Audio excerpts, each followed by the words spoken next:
In this video, I'm going to show you how to pay using your Shein wallet. If you find this video helpful, please drop a like and subscribe. In saying that, let's just jump straight into the video.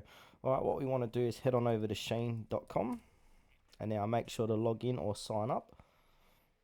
So I'm going to click the profile icon here. I'm going to continue with Google, log in using my Tutorial Wiz account. So I'm waiting for this to load. Alright, here it is here, Tutorial Wiz, I'm logging in. And now basically what I want to do is head to the checkout section of Shein. So I might just go to men's clothing. This jumper looks alright. I'm going to add this to my cart. Add to cart.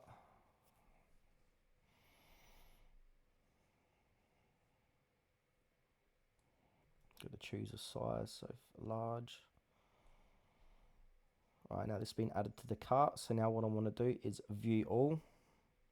Yep, that looks all good to me. So click onto check out now. Now you want to put in your shipping address and all that stuff. And then if we come down here, payment method, go ahead and click onto credit debit card. And then if you've got a coupon code, you can put the coupon code here too. If you've got a gift card as well, you can use a gift card. If you've got Shein points, you can use your Shein points to help pay for the product. And also if you've got wallet credit, you can put in wallet credit and apply as well. And then once you've done that, click on place order and then you're good to go.